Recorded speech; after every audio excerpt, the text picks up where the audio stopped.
Ready? Okay. Welcome to Senate Education on Friday, March 18th at 1:34 p.m. We are starting with S-248.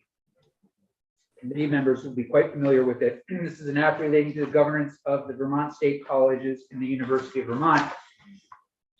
And the way I've been describing it is a shared governance model, which some people are interested in moving toward, which would allow for faculty and staff to serve on the Board of Trustees at the University of Vermont and the state colleges.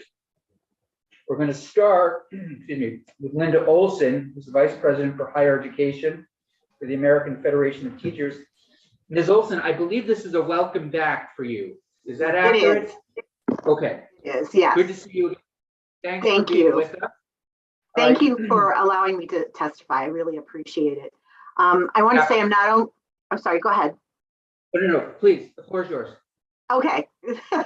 I wanted to say I'm also a professor at Castleton University in the Department of Sociology and Women's and Gender Studies. So I've been a professor in that You're a capacity. little bit, we need you to speak up, Professor. Oh, okay. Speak up. I'm usually way too loud, so that's unusual to hear. Okay, I will speak up. Is this okay? Yes. Okay. So I'm also a sociology and women's and gender studies professor at Castleton University, and I've been there for 27 years.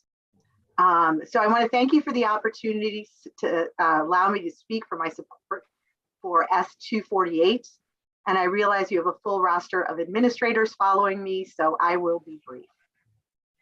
As a faculty member in the VSC, I'm speaking primarily about that institution, not UVM. I will bring up a couple facts about UVM as well. I would like to begin by responding to Dr. Alan Ray's testimony given earlier this week, and I will focus on these issues because I think these might be the issues that the administrators who will testify after me would be addressing as well. So Dr. Ray's focus seemed to be on three central areas: that faculty and staff are not, and I quote, honest brokers in the work of the board, that they have conflicts of interest that would impede their ability to do the work of the board. And he took issue with how S-248 would select faculty and staff representation. So I want to say first that Dr. Ray said that faculty need to keep in their lane and that they do not have the fiduciary expertise required to be board members. The work of the board is broad. There are committees that work on issues from student life to finances and facilities, to diversity, equity, and inclusion, to curriculum. The fiduciary health of the institution requires that all aspects of campus life work together. So the work of the colleges is in fact the work of the faculty, staff, and students. Having a seat at the table as a voting member of the board would ensure that decisions were made based on all available information, including the day-to-day operations. Dr. Ray also claimed that the faculty and staff on boards might be beholden to those who put them there. Faculty and staff serve on other boards, maybe at the local library, maybe at a nonprofit organization, or at a credit union. To say that we would not be able to serve without a conflict of interest is to infantilize us as professionals. According to AAUP data that I shared with this committee the last time I testified a couple weeks ago, 26% of public colleges and universities have faculty staff representation. What we are asking is a growing trend. It is neither rare nor unusual, and it costs nothing, but would mean so much in the decision-making process. This sentiment was echoed by faculty and board member Abby Cohen from Cornell University when she testified a couple weeks ago, when she said, "Once we are elected, we are the first and foremost members of the board, just like other board members who were either appointed or elected. We function as full voting board members, as full voting members of the board with the fiduciary responsibility to represent the best interests of Cornell as an institution." Couldn't the same argument of conflict of interest also be made about other board members, those who are appointed by the governor, for example? If you have no faculty and staff representation on the board, you create an administrative echo chamber. This means the board is only hearing from those who tend not to be involved in the student-facing day-to-day work of the campus life. This also means that issues that should be explored, such as administrative bloat which IPED's data indicates is a problem both at the VSC and UVM, go unexplored. Dr. Ray discussed his concerns about the union selecting representation on the board. I think both the VSC and UVM are willing to discuss alternative ways the selection could take place, and we're also willing to discuss the number of representatives.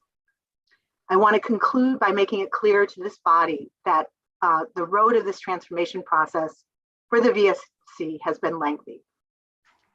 It started long before that terrible decision in April of 2020 to close 3 residential campuses.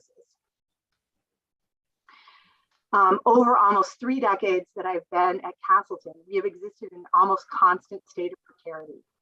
In recent years, we've had layoffs at BTC in 2014.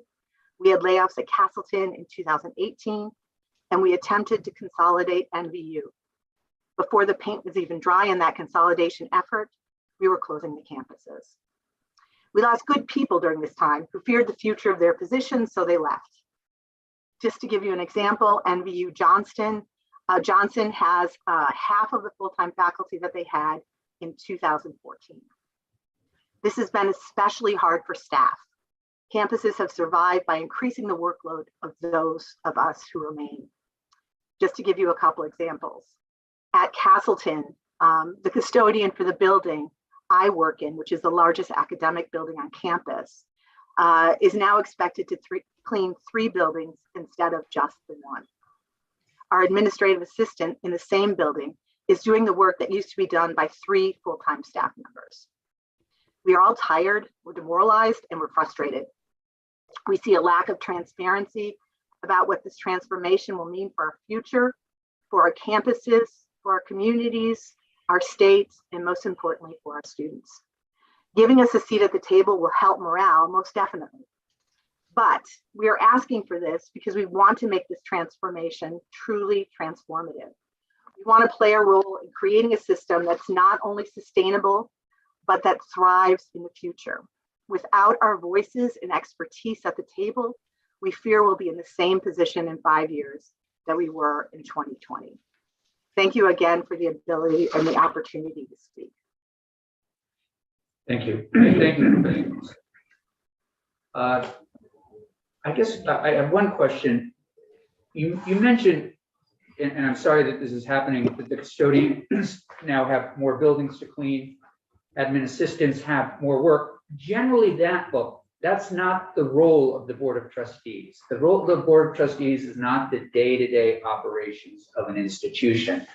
So I don't know how that would be corrected. Generally, through this bill, generally these are issues that the President, Chancellor's Office, Provost's Office would be handling. I wonder if you could say a little bit about that. Well, I brought that up because I thought it was important that this body understand the climate on the campuses because of these dramatic changes, and that those changes have impacted our institutions. I didn't say that directly about representation on the board, but what would be important is if the board heard what was happening on these campuses, the day-to-day operations of these campuses, and heard the expertise of the people who do this work. So isn't there a way to do that without having a voting member? Isn't there a way for faculty and staff to communicate with board members on these issues? I know I work at a college, and I know faculty and staff are regularly invited before the board. And I think UVM, I don't know about the state colleges, it's usually there's an open mic, if you will, where faculty can go and comment. It seems like those kinds of issues and concerns would reach the board in that way. We do have an opportunity for public comment. It's usually at the end of the board meeting though, and all of those decisions have already been made. So what we usually express is our disappointment in the decisions that have been made. I also would say that oftentimes input from faculty and staff is ceremonial rather than authentic. And what I mean by that is sometimes we are included in the conversation, but usually there's an agenda that's been specified and that limits our ability to participate. So I guess my concern and what I just want to say is I don't understand why this is so revolutionary to have faculty and staff on the board when I believe that they can contribute significantly to the responsibilities of the board. For example, diversity, equity, and inclusion. That is something the board has taken on. They have a new committee set up for that. That is in the realm of faculty. We are the experts on that. So I think that committee could be greatly enhanced by the representation of a faculty member. Student life could be greatly enhanced by the representation of a staff member. So these things that the board does address do actually impact the way our campuses run on a day-to-day basis. Senator Chinden, please. Thank you, Dr. Olsen. So I definitely heard you say echo chamber, and I can say I agree with you on the boards that I've served on and in my interactions at the University of Vermont, that absent a consistent and clear voice from these important constituencies, the internal stakeholders, board members are going to act on only what is being presented to them from the administration. I wonder if you might have examples of BSC where any faculty assemblies that you have, any staff governance structures, do they have any formalized through the bylaws mechanisms where before the board acts on things that the administration is required to either have a written consultation or response to offer feedback to the board on the planned intended items for action at a coming board meeting? What engagements have been in existence absent adding union members to the board? What is done prior to now in getting some feedback to the board from the staff and the faculty at BSC, if you might offer something? Well, I think you're bringing up an interesting point that actually will change in the new structure of this system as well, because in the past it would go through faculty assembly. Let's say a curriculum issue such as adding a major, that would have to go through the board, right? So the curriculum would go through faculty assembly. The president would be the next level of approval, and then it would be presented to the board of trustees, right? We're losing that intermediary person if we're losing a president on each campus. So I'm not sure how that's going to work in the future. So as we go through this transformation, I think faculty governance in and of itself, I know it's going to have to change dramatically. So what we did in the past is no longer going to be sufficient. So if we had an issue with the board, we could say something during public comment. We could write a letter that we could share with the board. But there's no direct line to talking to the board that is a matter of course, right? So I still think, and I think it's especially important to have these voices at the table with this transformation process, but I think it's important to have it beyond that as well. Quick follow-up. Please. I'll just make a comment to that. In my experience with this, I think it's important for board members to hear from a recognized body on campus, be it the faculty senate, the staff council, or the SGA. Comment from the public is often useful to hear, but it's hard to weigh that in the balance with all of the different points of views on things. So I see merit in having those formalized structures within the institutions being recognized by the boards well in advance, so it's not after the fact or a pro forma activity at the board after the decision's been made, but leading up to it so that the board has a perspective of recognized structures, governance structures at the institution before making votes. I'll stop there. Other questions? Comments? Professor Olsen, anything else from your end? No, I just hope that you all will consider this, because I think it's very important to the faculty and staff that they be part of this process. Thank you. Appreciate it. Oh, I'm sorry, Senator. I just wonder if Professor Olsen could send her comments. I don't Sure. think we have them on the website. Thank Sure. you. That would be good. Thank you. Thank you. And thank you for Thank being you. here. Thank you for joining us. Thanks. Chair Dickinson, State Rep Dickinson, good to see you. Thank you. And so you are the chair of Board of Trustees for the Vermont State Colleges, and you are one of our legislative trustees. I am one of your guests. Great. Thank you very much, Mr. Chairman, and to the committee. I am, for the record, I am Representative Lynn Dickinson from St. Albans Town. I'm a legislative trustee, and I am the chairman of the Board of Trustees. I just want to go over my statement a little bit Please, here. And the Vermont State College system provides an essential higher education gateway for Vermonters in the state of Vermont. It was created by statute and embraces a rich tradition of serving Vermonters. The work of our colleges and universities touches diverse aspects of Vermont life. The education and services provided by the VSC system contribute to the success of our residents, our communities, and the Vermont economy. Our trustees are the leadership team that chart the course of the future of the system. They share in the decisions that shape how the system addresses the needs of our current students and constituencies, and how the Vermont State Colleges will evolve to meet the needs of the future. They also work to address many challenges faced by contemporary higher education, as we see going on right now. Together, the board navigates issues of institutional financial sustainability, prioritizing the accessibility, affordability, quality, and relevance of our students' endeavors. For the benefit of Vermont, as our mission statement begins, we remain steadfast in our commitment to providing access to high-quality, affordable post-secondary education in all corners of the state. The Board of Trustees of the Vermont State College System is the fiduciary of the system and is charged with the oversight of the corporation. As the governing board of the system, the board is the final authority and is held accountable for both the system and the institutions within it. The board provides leadership and governance at the system level and the system policies that govern fiscal, academic, student, and personnel management. There are certain clear and accepted principles that govern the board's conduct. Board members are officers of the system with a fiduciary responsibility for the entire system. They represent statewide rather than regional, political, or personal interest. The board limits its direct action to the development and oversight of policy and finances, and to the hiring and evaluation of the executive officers. The board does not directly manage the institution. The board takes action as a board, not as 15 separate individuals. Board members express their views and seek changes within the committees and other structures of the board, rather than outside the board process. Openness, trust, and honesty are the trademarks of all dealings between the board members, the officers of the institution, and the public. Annually, we have the following responsibilities.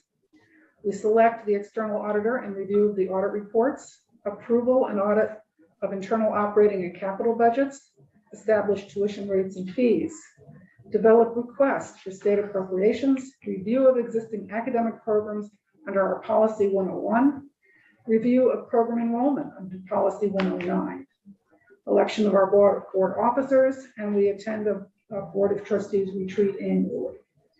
Performance review and reappointment of the Chancellor and institution's presidents, and we attend institutional commencements.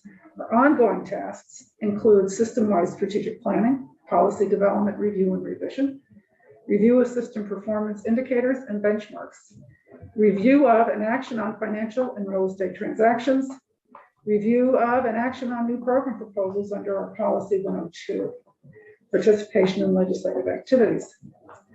Our board composition is governed by statute and is a body of 15 people. 5 trustees are appointed by the governor, 4 trustees are elected by the board, and 4 trustees are state representatives elected by the General Assembly.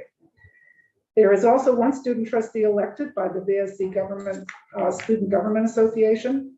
Trustees serve a 4-year term, with the exception of the student trustee who serves a 1-year term, but may be reelected in a 2nd term.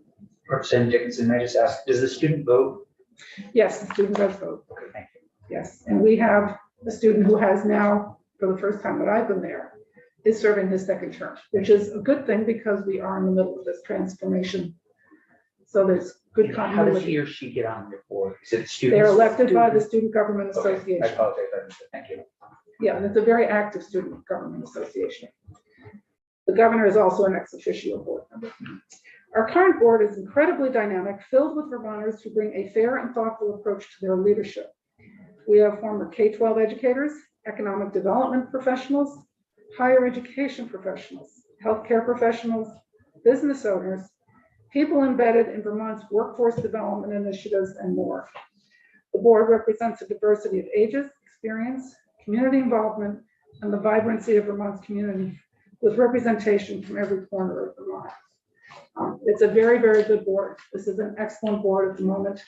And I really appreciate the fact that it's exceptional in its commitment and dedication to the mission of the VSC and to the many, many hours they have spent in the past 18 months trying to go through this transformation. We meet monthly, in addition, sometimes more than monthly, and we have, that doesn't count the committee meetings.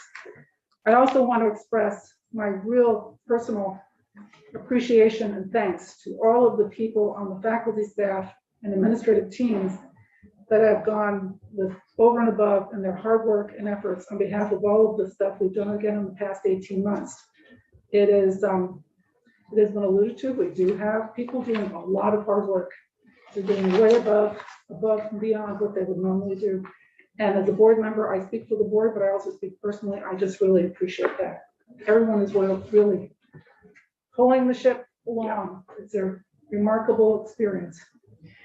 And I would like to turn this over now to the Chancellor, who can speak next to you on how we are involving different voices in this transformation. Before we do that, any questions for Chair Dickinson? Please, Senator Chin. The subcommittees of the board, standing We subcommittee. have standing subcommittees. We have EPSL, which is education, personal, student life. Faculty, sorry. We have finance and facilities. We have an investment board, the committee that only meets once a year. We have audit. We have DEI, which is a new board, this is diversity, equity, and inclusion. And they've been very active in the past few months, as you can imagine. I might be missing one. Oh, we have an executive committee of the officers, the 4 officers.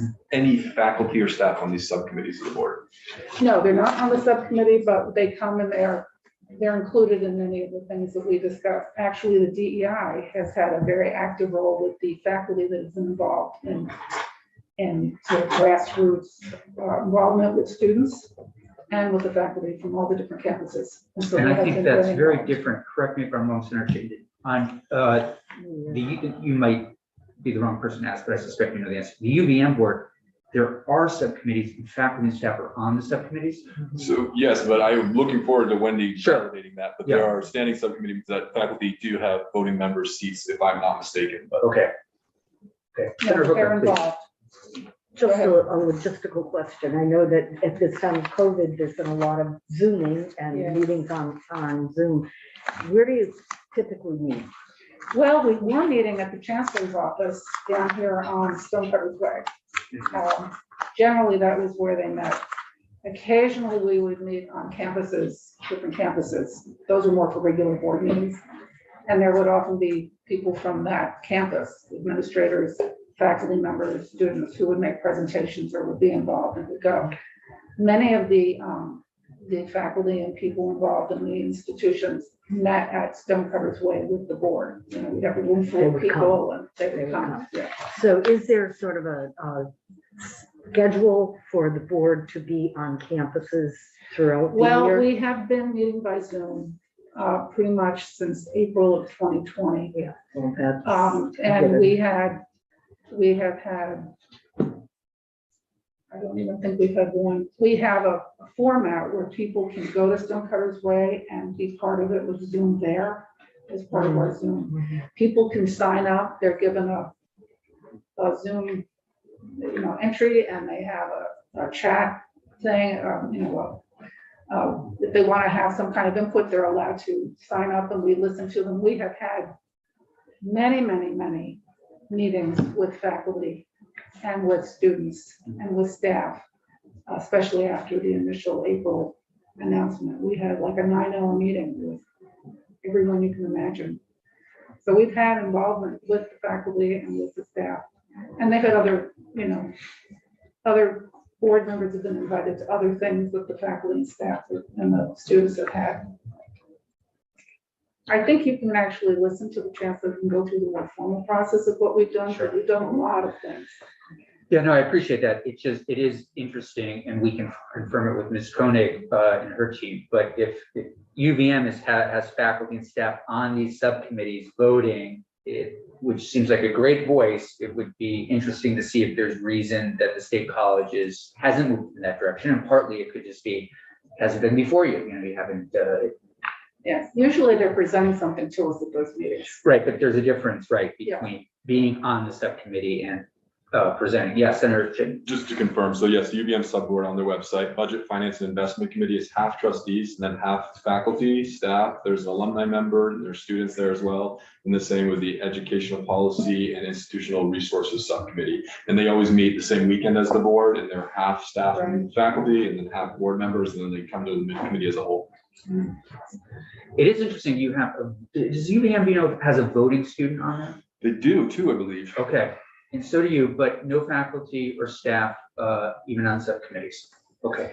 No, but like I say, usually Sure. they are there No, I presenting information. completely- We're not Yeah, yeah. working on a vacuum there. No, I understand. I'm not, yeah, I'm not questioning that. I was just trying to get a sense of the structures for everybody. Okay. I think the chancellor can give you more. We've been on a lot of work in the past Yeah. with transformation, and the faculty and staff have all been, and students have been involved in it. And she can give you a rundown of that better than I can. Okay. Thank you very much. Thank you. Chancellor, thanks for joining us again this week. Floor is yours. Thank you. Thank you very much. Can you hear me all right?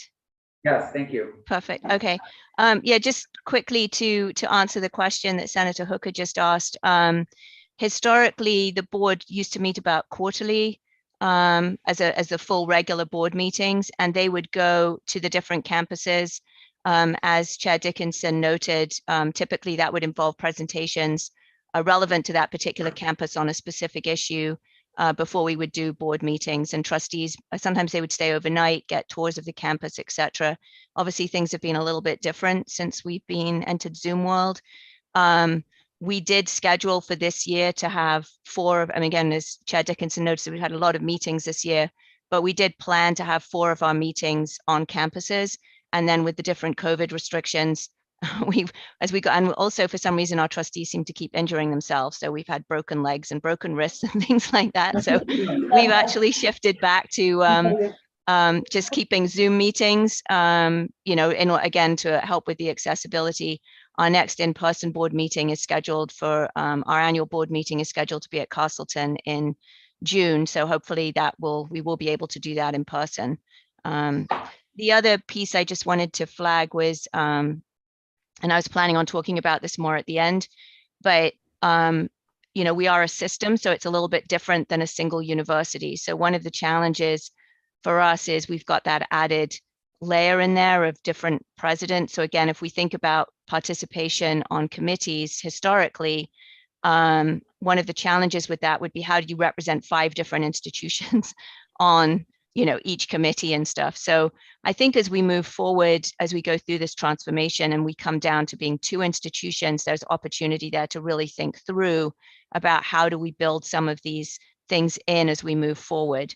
But I think historically, bearing in mind that we're a system, it does create some additional challenges versus having just a one institution. So I would just flag that, but I'm happy to circle back to that, at the end here. So my plan was really to talk about, what we've been doing through transformation, what the efforts we've been making to make sure that all voices have been heard, and how those voices and the things that have been shared have been included in the decision making as we move through. So as for those of you who don't know, I've been with the system since 2014. I stepped into this role initially as interim chancellor, and then was permanently in the role as of July of 2020. So I'm just coming up on my 2-year anniversary. I stepped in right after the decision was made, or the decision was proposed to shutter several of our campuses. So needless to say, when I stepped into this role, the 2 biggest concerns I had were, one, the obvious financial crisis, the existential crisis that was facing the system at that moment. But the other piece was also dealing with the internal dysfunction, distrust, broken relationships that existed, I would say, at all levels through our system. So you're familiar with what we've been doing and the work we've been doing to address the financial situation we faced, and the work we're doing on that. With respect to the second aspect, repairing and strengthening relationships across the system with all our various constituencies, and to make sure that everyone is not only listened to, but is actually heard, has been a real priority for me as we've moved forward. I've viewed that as absolutely critical. There's no way you can go through the kind of transformation that we're undertaking if you can't bring people along and have people involved in the process as you move forward. So when I first stepped into this role, I reached out to many people, many different occasions. I met with faculty assemblies, I met with union leaders, we held student forums with some of the other trustees, including at that time they were moderated by the student trustee with students. I've also worked very closely with our Council of Presidents, and that's important because historically I don't think that was always the case. The presidents would come together once a month. I think they felt sometimes there was a distance between the central office and the presidents. For me, I have very much viewed working with our presidents so they can bring their voices and the voices of their communities into all the decision making that we do. So we've been meeting usually twice a week. It's varied over time, but we meet once as a Council of Presidents, once a week or once every other week on project transformation. I also meet individually with presidents, but again, to make sure that I'm aware of all the things that are happening on their different communities. In the summer of 2020, the board created an internal task force called the VSC Forward Task Force to start planning what steps would need to be taken to address the situation. We included in that union representatives, we included faculty, we had students and administrators from across the colleges. That task force provided reports and recommendations to the board's long-range planning committee. That committee also received reports and heard proposals from the labor task force, which is comprised of leadership from our different unions. They also received reports and recommendations and ideas from the internal campus-based task forces at Northern Vermont University and Vermont Tech that had been created in response to the crisis. They also heard from outside groups, including the VSC Thrive group based up in the Northeast Kingdom. Once the legislature went ahead and created the select committee, I worked with the Faculty Federation president to select the faculty member who would serve on the committee. I also worked with the presidents to identify the other VSC representatives on that committee to make sure that we had representation from each institution and all the different voices, students, alums, et cetera, were represented. Starting in the fall of 2020, I began meeting monthly with union leadership of the full-time bargaining units. Typically, there's 9 to 10 union leaders and myself, and we meet once a month. It's been a valuable opportunity. We exchange information. I share what's going on, what I see. They share issues and concerns that they have. I work to address any issues and concerns that they have. I bring those back to people that may be able to address them. We've generally found that to be mutually beneficial, and we continue to meet. So that's something we've been doing since that time. Also, I would add that that our faculty are working extraordinarily hard. This unification, bringing together of these three institutions, has to be led by the academics. That's why we exist. We exist to provide education to students. So it all starts with the education. So faculty have been front and center of the work that we're doing. Starting in the fall of 2020, one of the recommendations that came out of the VSC Forward Task Force was to look at ways to address program duplication between Castleton and Northern Vermont University. That ultimately led to the program optimization work that was undertaken by our faculty starting last summer. That included 87 faculty working across the three institutions to think about what the programs for the new university would look like. In addition to that, and I think Linda addressed some of these, but there's just a huge amount of work that is going on being led by our faculty assembly leaders and also participated in with the Faculty Federation leadership around the academic organizational structure for the new university. Will it be made up of schools, colleges? What will it look like? They're looking at faculty governance. So again, I think this committee is probably aware by this point, currently we have faculty assemblies at each of our 4 campuses. I say 4 because there's 3 institutions, but the Johnson and Linden faculty assemblies still maintain separate faculty assemblies. Under our union bargaining agreement, that would have gone away, I believe, this summer, but it's kind of a moot issue now because we're moving forward with what will this look like for the new university. So I know that we have, again, our faculty assembly leaders working with their own faculty teams and with the union are really thinking through what does the governance structure look like moving forward. Do we move to something like UVM where we have a Senate? What would that be composed of? How would people be elected to serve on the Senate? Right now, because of the small size of our institutions, every single full-time faculty member is a member of the faculty assemblies. So that work is going on. In addition to that, we also are looking at the academic policies, the curriculum review. So again, as these programs, they're current programs, but they're being optimized for the new university, those need to go through a formal faculty governance process. So huge amount of work that faculty are undertaking right now. We've listened to faculty, to the concerns they've had in terms of timing. We recognize that that was a real challenge. Our faculty have very heavy teaching loads. It was a real challenge for faculty to even get together to meet across campuses to talk about these issues. So, very happy to report that we've been able to develop one academic schedule for the fall of 22, which means that there will be common meeting times across all our campuses, which will really help facilitate a lot of this work as well as we move forward. So I guess that's just a long way of saying there's a lot of work the faculty are doing, that they're really, that's their role is to answer these questions. These are not decisions that get made by administration. These are decisions that get made by the faculty, and the faculty are working through those things. As a matter of fact, our board has an EPSL committee meeting, which again, as Chair Dickinson noted, is our Education, Personnel, Student Life Committee meeting on Monday. And that committee will be getting an update on all of this work from both one of the faculty assembly moderators from Vermont Technical College, and then also one of the union faculty federation leaders. So, there's just, again, huge amount of work that's going on that. We have also listened to faculty concerns, throughout this process and tried to address those if those have come up. I personally have met with faculty assemblies, the leadership of different institutions as requested. Prior to the board's adoption of the recommendations of the select committee back in February of 2021, I think Chair Dickinson sort of noted, but there was numerous opportunities for internal and external stakeholders to weigh in with their thoughts on the future of the system. Our long-range planning committee at that time held a meeting to discuss the select committee's recommendations. There was a 6-week written feedback period, so people could share their thoughts. The board did hold a multi-hour listening session prior to making its final decision. Similarly, there were public listening sessions held when the initial closure proposal was discussed.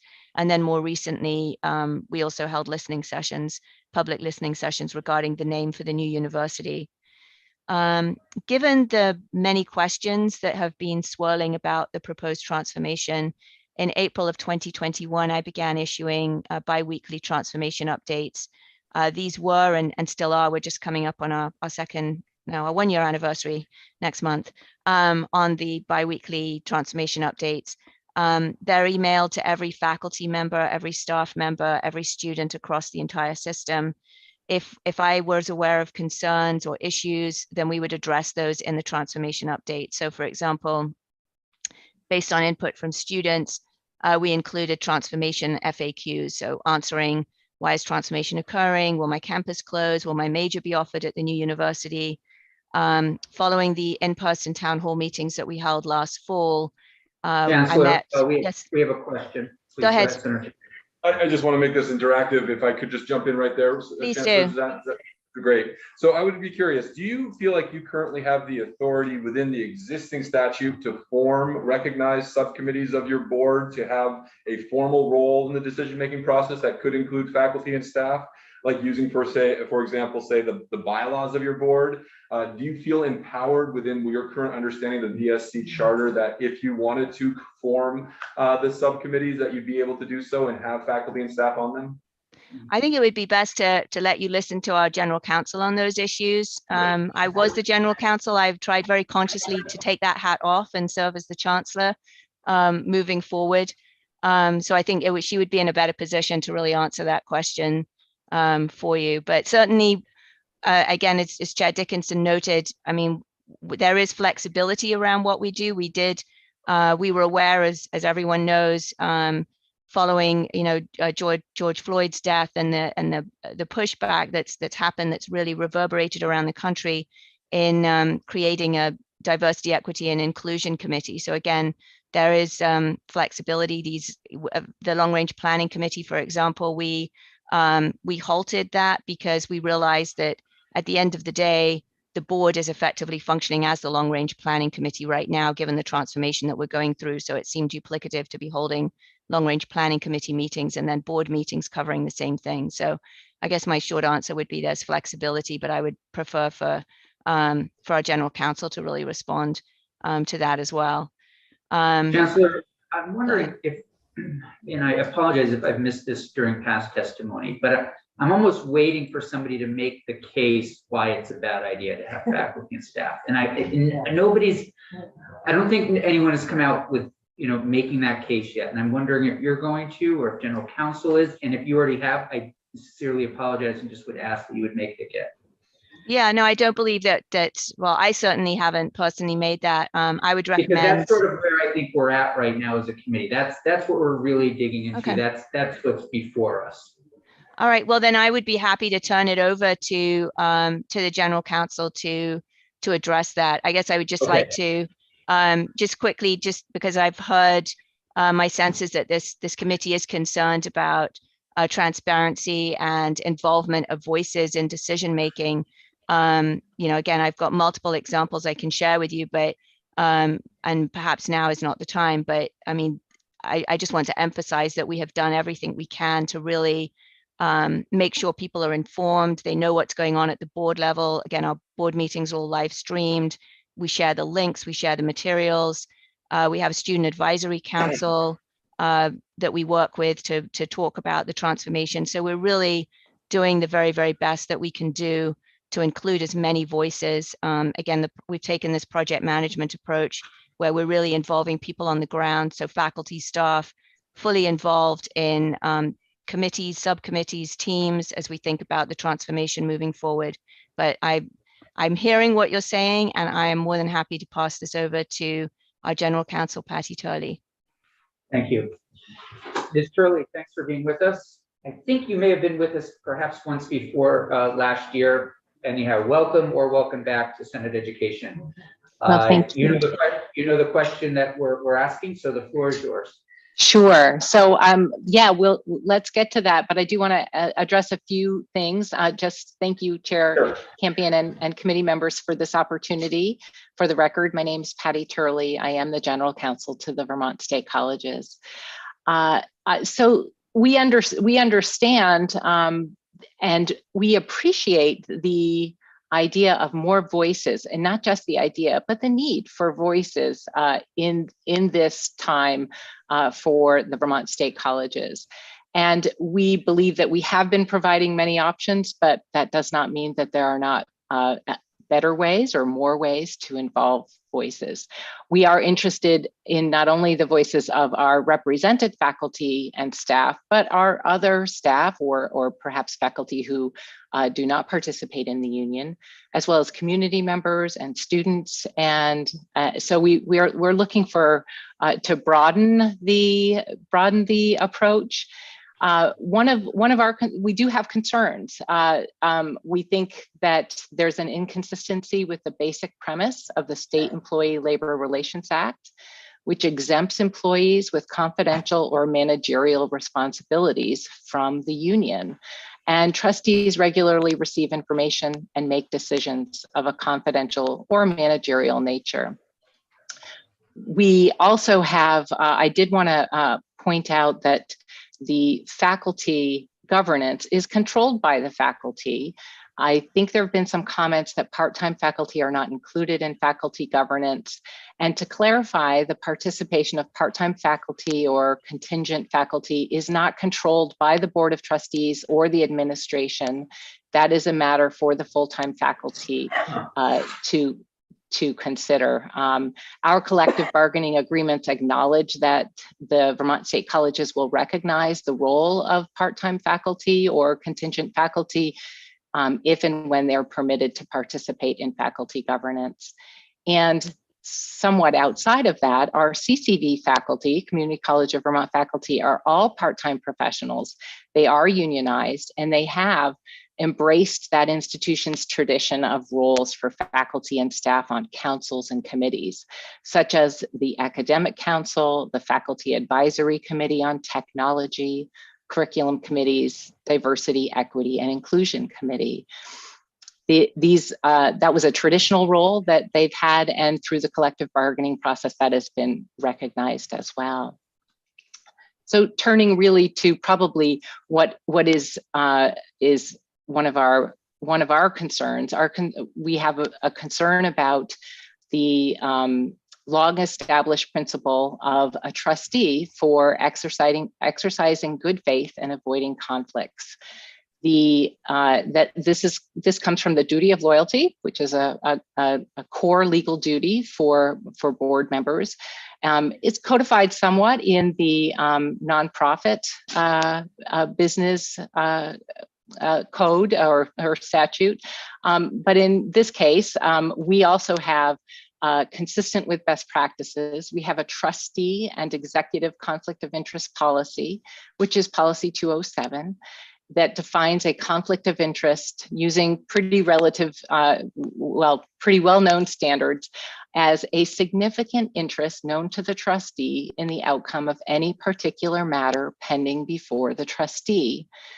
It also defines an appearance of a conflict of interest as the impression that a reasonable member of the public might have that a trustee's judgment might be significantly influenced by outside interests. So from here on, when I talk about a conflict of interest, I'm trying to describe both of those, an actual conflict of interest and a perceived conflict of interest, because really in most practices, they are handled the same way. In our situation, if a trustee has a conflict of interest, that individual must disclose it to the chair of the board and recuse themselves from the decision-making process. If there is a dispute over whether a conflict exists, it has to be resolved by the board. Trustees acknowledge their obligations to avoid or disclose a conflict of interest annually, and they sign a disclosure form in doing so. Ms. Turley, may I interrupt? Would you say Sure. something about, so you have a student on the board. Yes. So how does the student differ? I mean, there must be questions, around, tuition amounts, course offer, all sorts of things. How do you make that distinction between a student and a faculty or staff member? Well, the student is, as a trustee, expected to abide by these same policies. And if the student has a conflict, if the student is in a program that, say, the board was going to be voting on to discontinue that program, that student should not vote on that issue. That's a conflict of interest for the student. Thank you. Sure. Yes, please, Senator Hooker. Thank you. Thank you, Ms. Turley. Are you talking about the specific bylaws for VSC? And is that where these standards are coming from, or are these bylaws that apply to just any college? Because I'm kind of wondering how other institutions handle this with faculty and staff on the boards. Certainly. Well, these are the Vermont's, the Board of Trustees. It's not in the bylaws. This is these are the fiduciary duties of a Board of Trustee member, not unlike, say, the Board of Trustee of a library. Dr. Olsen recognized that members of the VSC community are on other boards, and they have a duty of loyalty or a duty of care there as well, to avoid conflicts and to not vote when they have a conflict of interest. So these are not the conflict of interest descriptions that I read are from our board policy. They're developed using those are very standard definitions of conflict of interest. They are not, that's not unique to the Vermont State Colleges. if that was your question. Yes, again, so my follow-up question is, how do other institutions then handle having faculty and staff on their boards? As we heard from the professor from Cornell, that, when she's on the board, she's on the board. I mean, she's Right. not thinking of her own personal interests or her professional interests. It's, she's a board member. So She's a board member first. I guess I'm wondering, the concern of having that happen in Vermont. Sure. Well, I don't know a great deal about how these other boards work. I do understand the Cornell board to be very large, 60-something members, with these, a few of them are elected, and much of the work of that board appears to be done through an executive committee, so that not that all of the members of that board do not make all of the decisions for that institution. But I don't have direct knowledge about how that would work for them. I don't know if Cornell is considered a public or a private institution. It seems to be sort of quasi, and we are a public institution.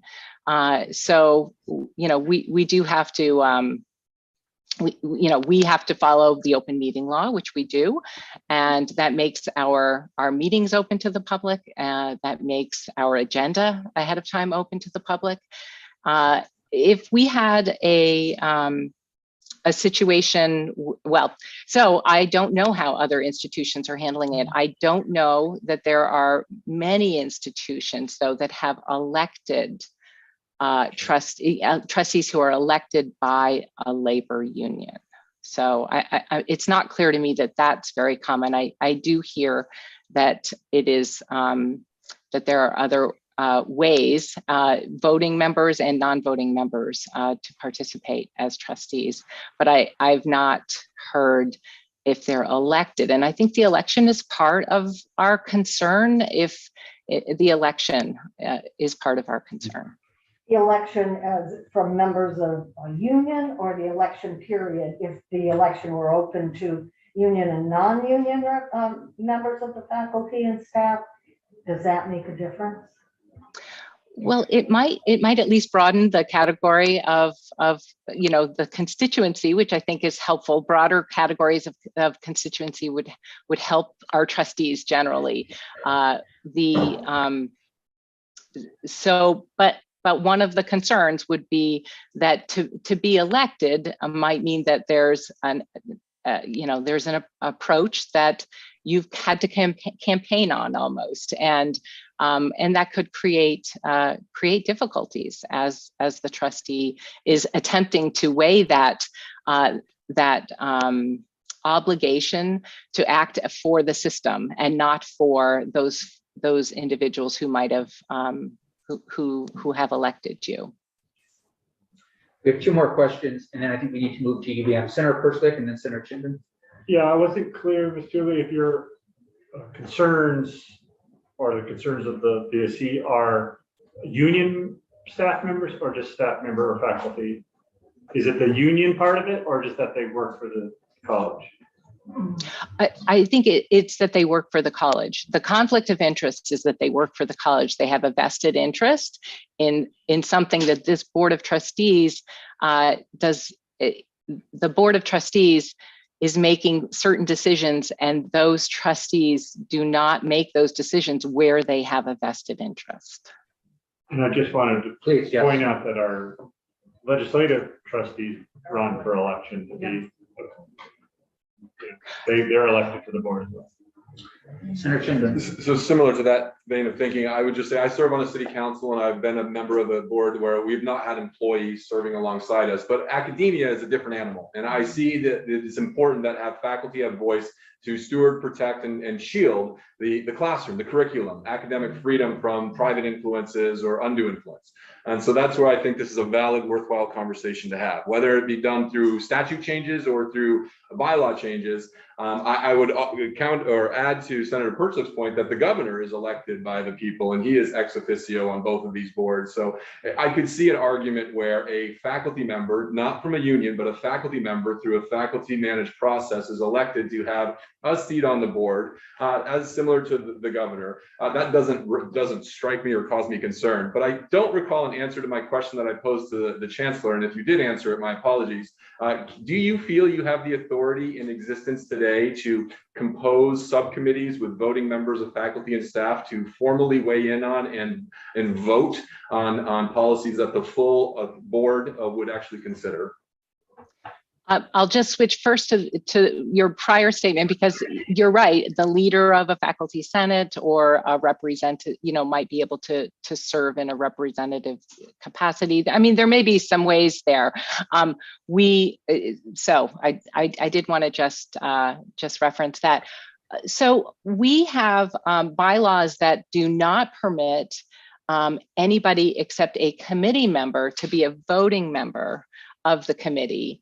But it does allow for ex officio non-voting members, non-voting committee members. Our bylaws, I'd have to look just a little further in our statute. Our bylaws are under our control. In other words, our trustees could amend our bylaws, and that may be one way to expand the voices that are available through the committee work. Very helpful question and answer. Anything else? Center lines. Oh, that was the question I was going to ask about your bylaws, but then the bylaws are restructured by the Board of Trustees. And when was the last time the bylaws were thoroughly reviewed?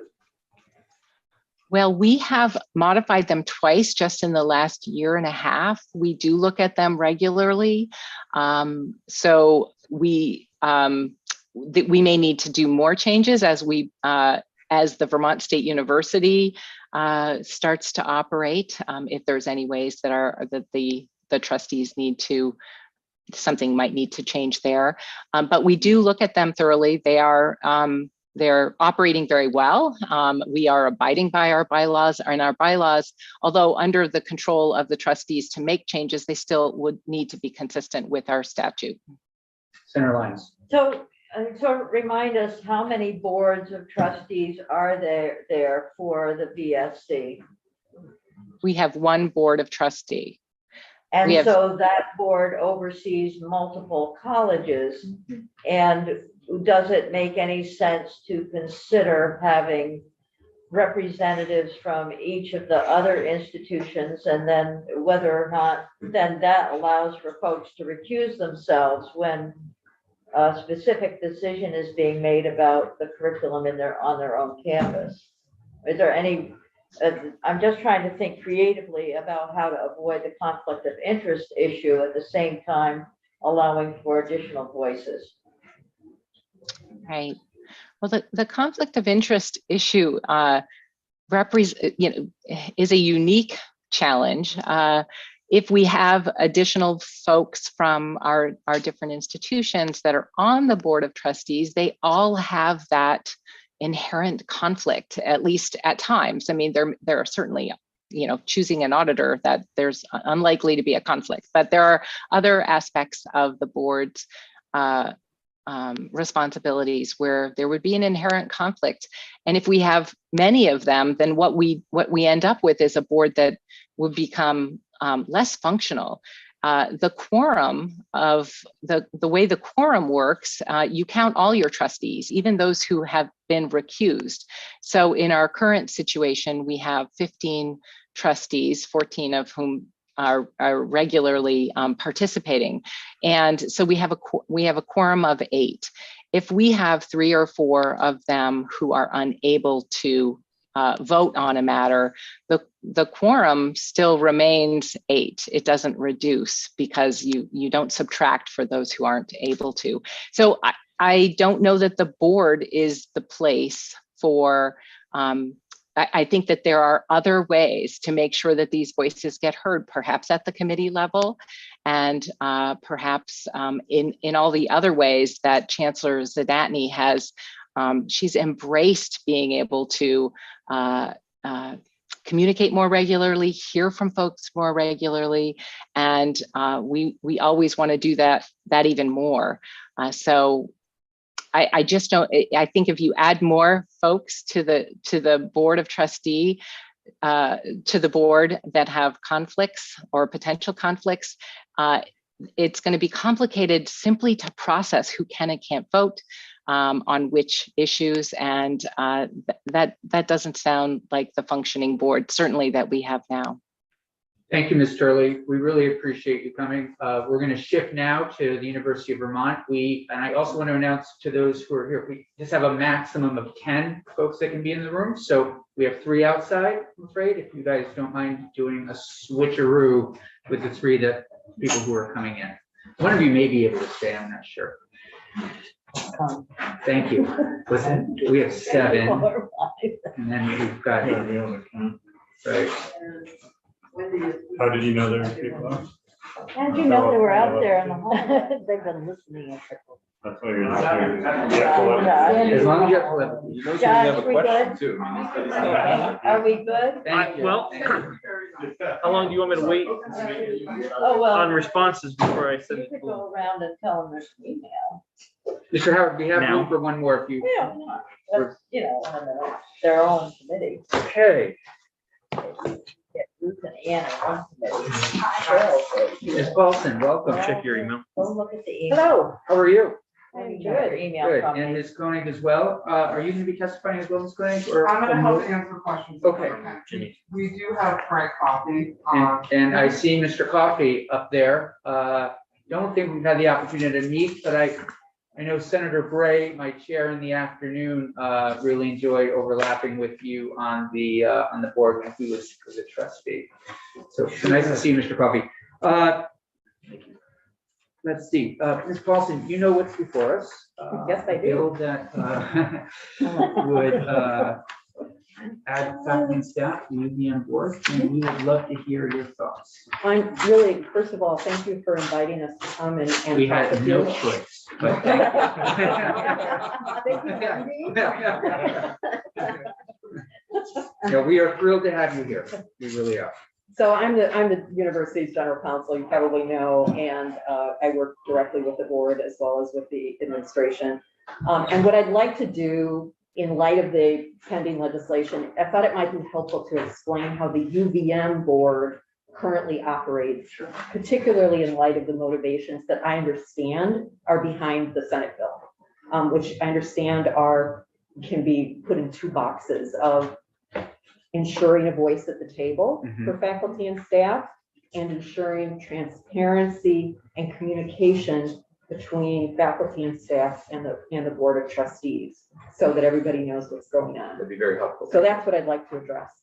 And I'd like to start with the voice at the table issue, and just explain that currently at UVM, there are 3 formal ways to provide opportunities for a voice at the table. One is that there are seats on each committee of substance of the board for faculty and for staff representatives. 2, there are regular formally invited reports to the full board of trustees through the committee of the whole at every one of the full board meetings. And they're part of board materials. They're issues selected by the governance groups, and they're at the top of the meeting. So the way typically the agendas work is the committee of the whole meets first. The chair of the board starts with some opening comments. The president provides opening comments. There's a review and approval of the minutes from the last meeting, and then the governance group reports. That is a formal part of every board meeting. The third way is through public comment opportunities, and you heard a little bit about that from Professor Olsen, I believe. At the UVM board, the opportunity for public comment is at the very beginning of the full board meeting.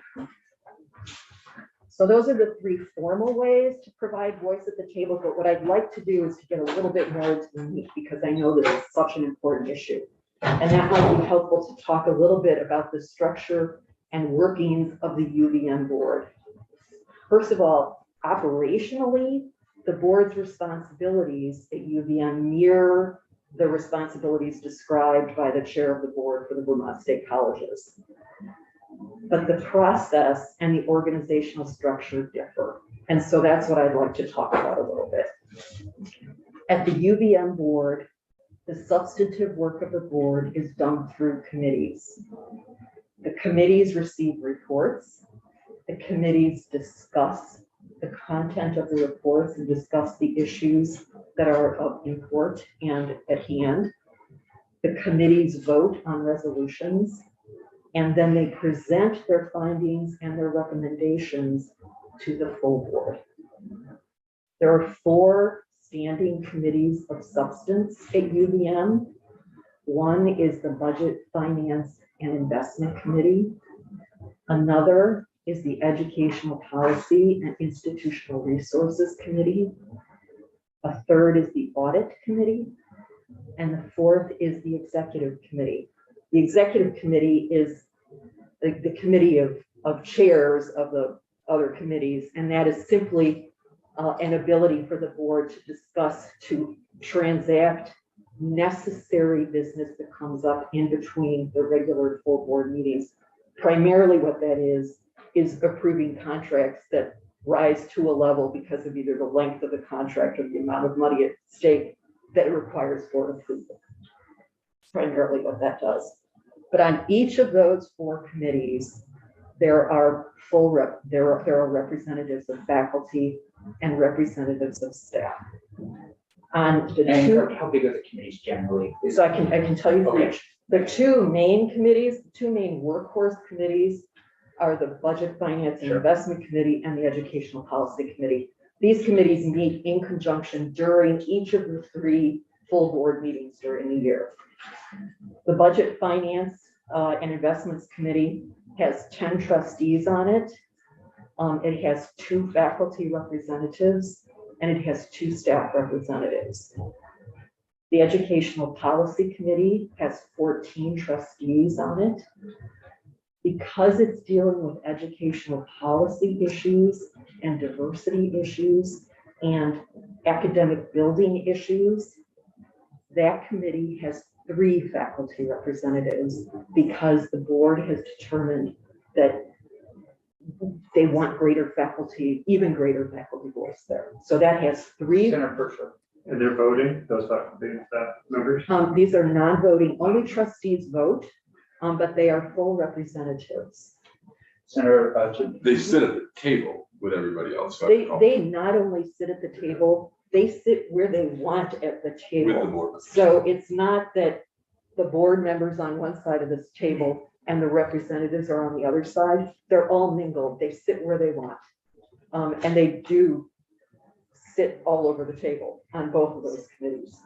That was my confusion. I knew they sat at the same board and I thought they had voting rights, but they are almost treated equal. So I never, when I've seen these BFI and EPERS, there's not really a distinction there. There is no distinction other than vote at the end of the day. So they are full participants. They sit with the Board of Trustees members. They are full participants in terms of being called on to speak, being able to speak whenever they want, and on any topic that's pertinent to that committee at that meeting. Can I ask, if this isn't the right time, please feel free to ask me pull up, but how do they get there? How do those individuals end up on those? That's an important question. I think that's really fundamental. So the way they get there is, the administration has nothing to do with the way they get there. The Faculty Senate is the governance group on campus for faculty issues. The Faculty Senate selects who sits on each of these board committees. The Staff Council and the Faculty Senate is elected by the faculty. The Staff Council are the elected representatives of staff at the university on governance issues. And the Staff Council selects the staff members who sit on each of these committees. So that's the way that works. As representatives on these committees, they receive all of the same materials the trustees receive. They, as I said, they have a literal seat at the table, and they're full invited participants, both in discussion and in deliberations. So we have the BFI, the Budget Finance Committee, the Educational Policy Committee, the two big workhorse committees.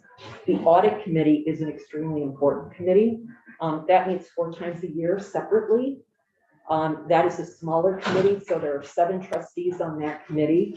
But even on that committee, there is a faculty representative and a staff representative. Even though one might say that the issues there are not germane to the fundamental shared governance role of faculty, for example. But they have voices and full participation rights on the Audit Committee. Same thing on the Executive Committee. So on the Executive Committee, which has the chair of each of the committees as Board of Trustees members, it also has the Faculty Senate President. So that is the way that committee structure works. But here, I think, is the bigger issue, and this, I think, is important.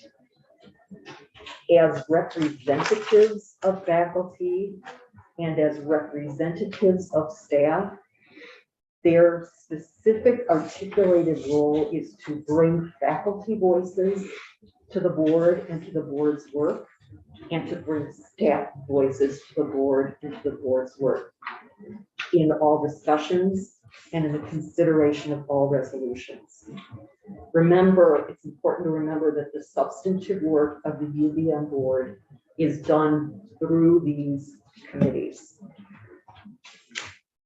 But if faculty and staff instead become members of the board, then they become fiduciaries of the university. And you've heard a lot about that today, and I think also from Alan Ray.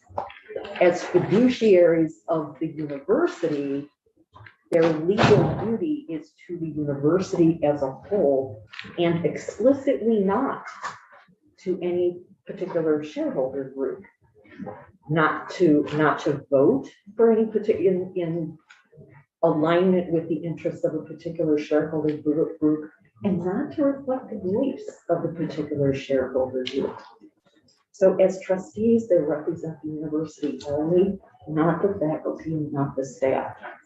As representatives, they are free to bring the voice of faculty as faculty and the voice of staff as staff.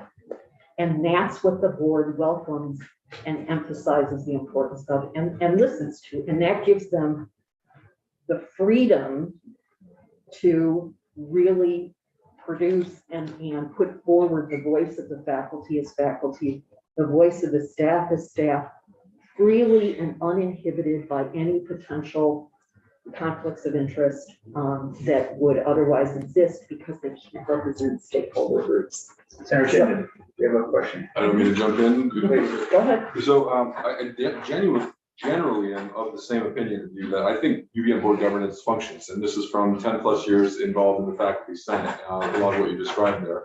I would say some of the concerns I've heard of late might be more temporally specific to recent decisions. And I heard you say that you have at the top of each board meeting all the governance groups reporting, but that has got evolved and shifted and changed over time.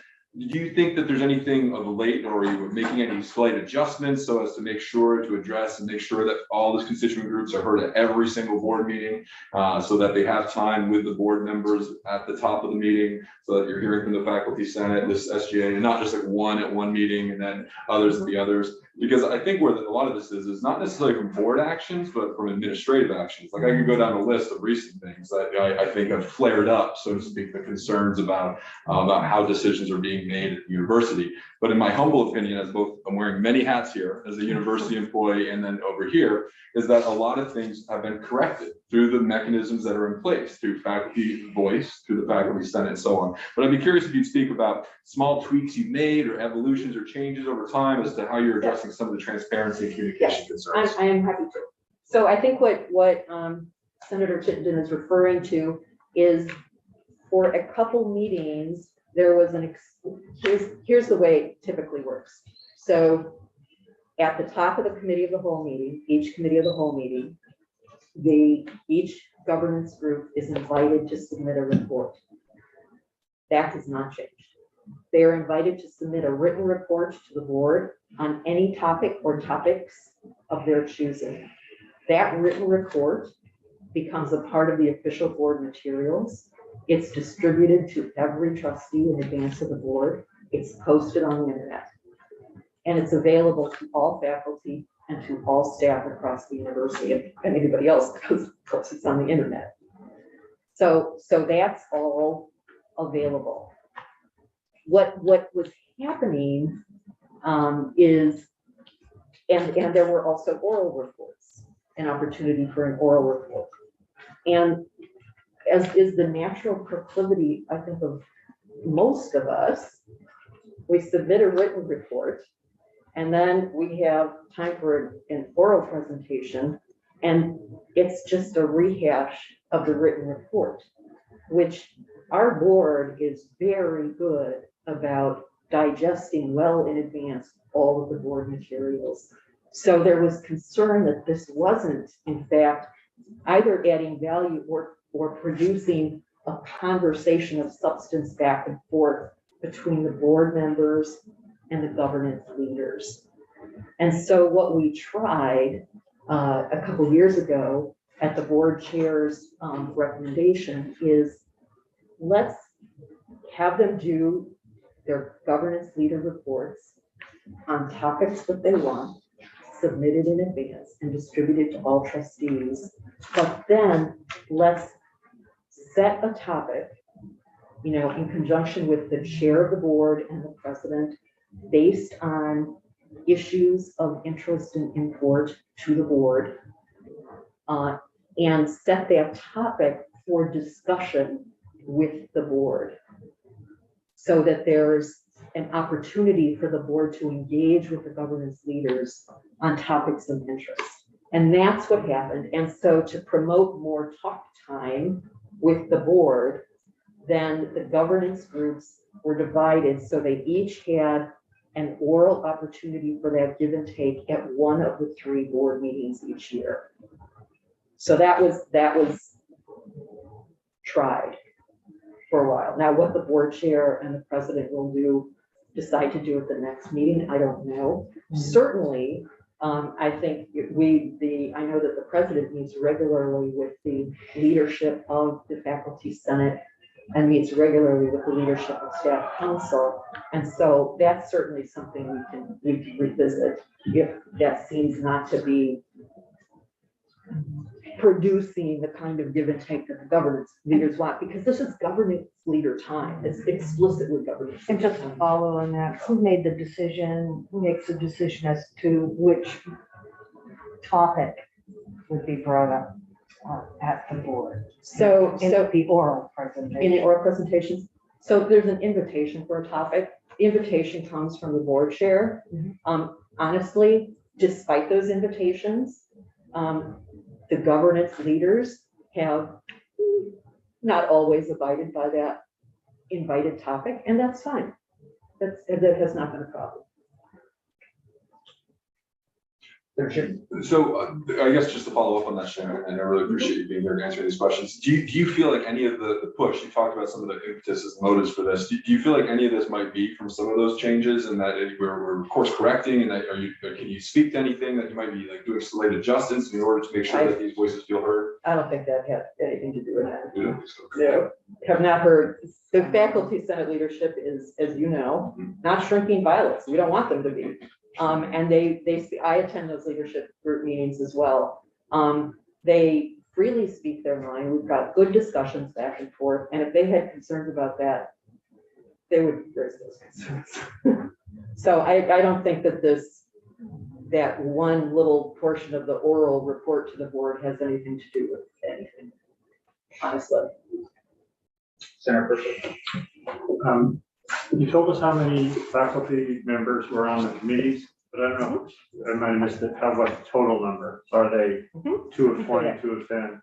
So there are, on the Budget Finance Committee, there are 10 trustees. And there are 2 faculty and 2 staff. On Ed Policy, there are 14 trustees, 3 faculty, 2 staff. On audit, there are 7 trustees, 1 faculty, 1 staff. And on the executive committee, there are 8 trustees, 1 faculty, 1 staff representative. On the executive committee. On the executive committee, yes. So they even, Is that a different step than it's on, since the executive committee is the chairs, is it also, is the faculty and staff represented on the executive committee from one of the committees?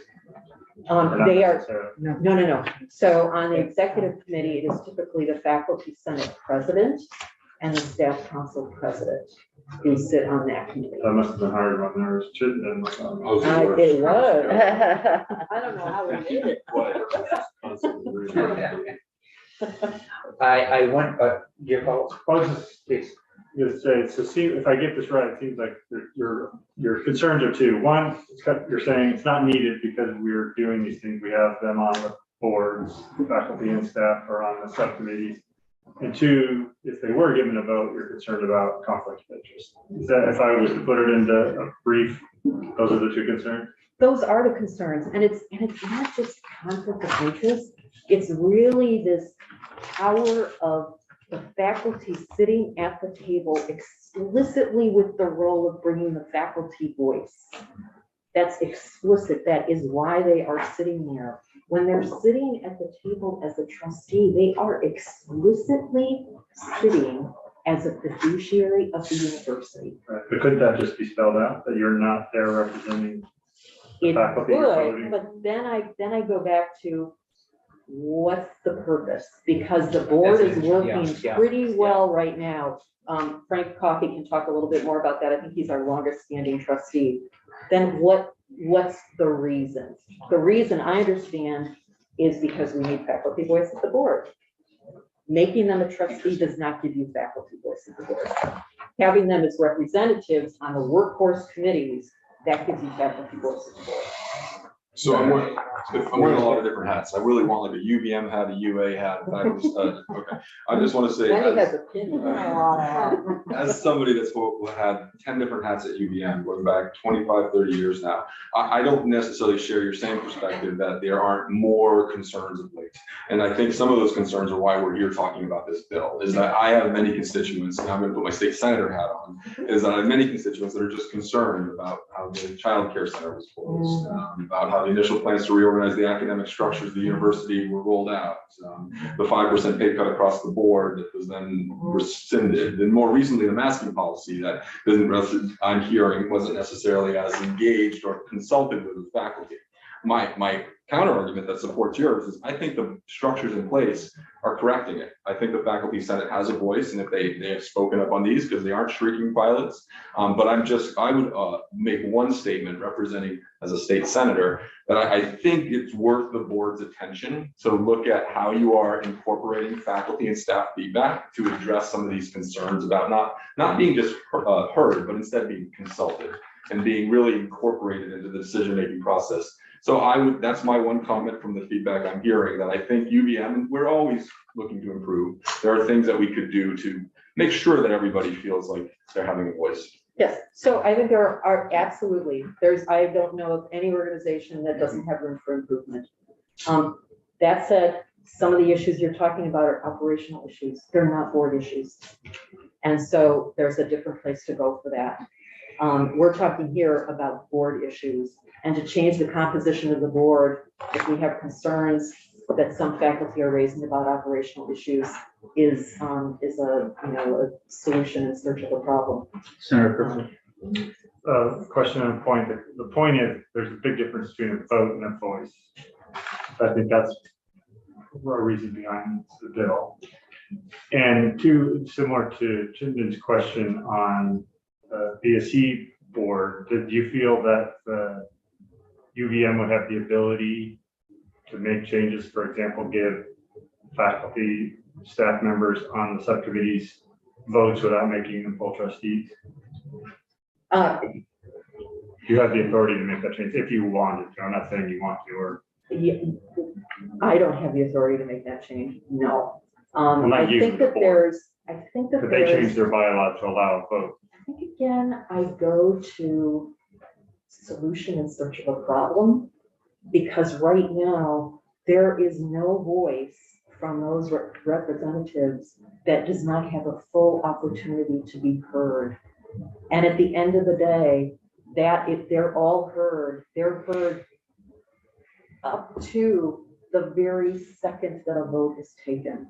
And so it is very clear to all how they would vote on any particular Yes, issue. that's very different than actually a vote. It'd be if I went to my constituents, they're like, I'll listen to you, but at the end of the day, only these people are voting, and these people I'm just listening. And the reason only those people are voting is because their fiduciary obligation is to the university, and they are not beholden or representatives or, despite their best efforts and goodwill, to any particular stakeholder group.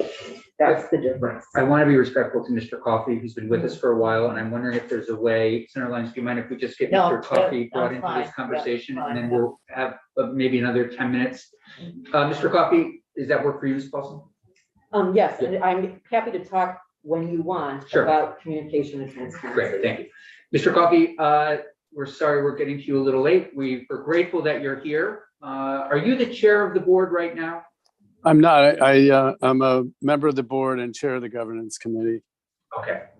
Well, you've heard a bit of this conversation, and I'm sure you've heard from Ms. Koenig a little bit about the bill. Wondering if you would give us a few words and a few thoughts, and then we'll have a conversation. Well, great. First of all, thank you very much for the opportunity to be here, and also thank each of you for serving our state. And I know it hasn't been easy in the past few years, and we really appreciate our citizen legislators. So thanks. So I've been on the board for, I think I'm in my 20th year on the board. Our board, how you get to the board, we have 25 board members, according to the UVM charter. And we have 9 trustees who are elected by the legislature, 9 self-perpetuating trustees. They elect their successors. They're the original University of Vermont board, and the legislators represent the original State Agricultural College board.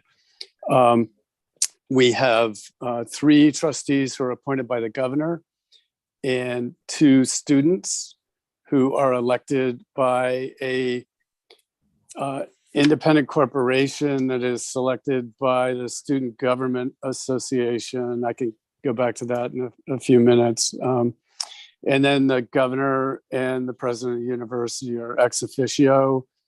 In my 20 years, I was appointed by Howard Dean initially. I actually served in his administration. Howard came to one meeting. Governor Douglas came to almost every meeting for at least part of the meetings.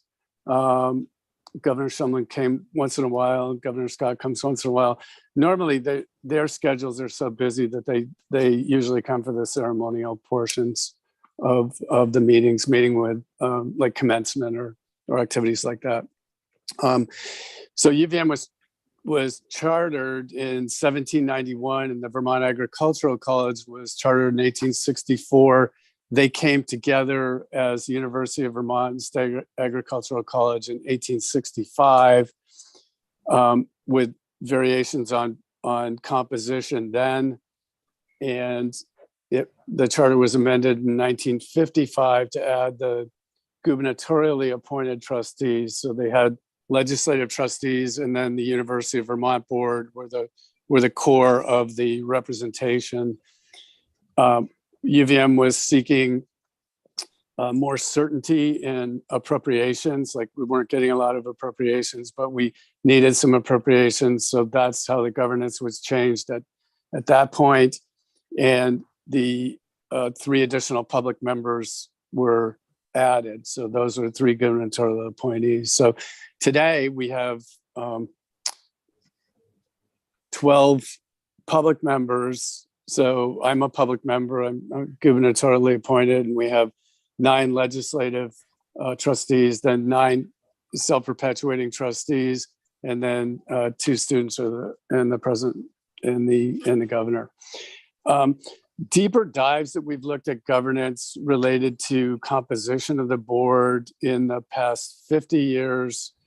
I can tell you because I've lived it. I was the one that proposed that students be added to the board in 1977 when I was actually proposed in the early 1976 when I was a student at UVM, and lobbied that through the legislature in 1976, 77. We did a very deep dive into governance, and so our voice was kind of similar at the time with what I hear faculty saying now, or what faculty has said in the past, that they wanted a specific representation by virtue of changing the governance composition structure. At the time, we learned, I think as students, we learned as we did our research, we learned a lesson that the constituent representation can't work when you're a fiduciary on a board. So we basically gravitated to what is missing on our board, and that was the age group of the students. So young adults were not going to be represented on the board. So that's how we proposed the amendment to the charter to the Vermont legislature to put students on. So we were probably one of the early adopters of that during that time period. Recently, the most recent exploration of board composition came in 2017 and 2018, where we did a very thorough examination of how the board composition is best suiting the university and best suiting the state. And we looked at all kinds of potential additions and reconfigurations to propose to the legislature. And in the end, we decided not to move forward. We decided, as Sharon has said, that our structure is serving the university and serving the state really well as it is. So I would say that I can't add much more than what the folks in the state colleges had said, or what Sharon has said as well. But I'm happy to take any questions. Any questions for Mr. Coffey? Or we'll just open it up to all three of you at this point. Any questions for Mr. Coffey, Ms. Paulson, or Ms. Koenig? I'll ask. Senator Kirkwood. Well, she had a question. Senator Lyons. Well, I was gonna, thank you, Frank, for being here. It's good to see you. Good to see you.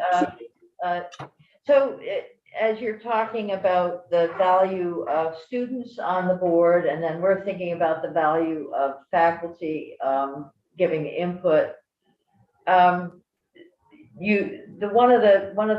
One of the concerns that I think Senator Chittenden expressed very well were the recent decisions that had been made, perhaps operationally or administratively. And when you see something like that, and then you see the response of faculty and community members, how do you as a board respond to that? And what, if anything, do you think about doing that might change the dynamic?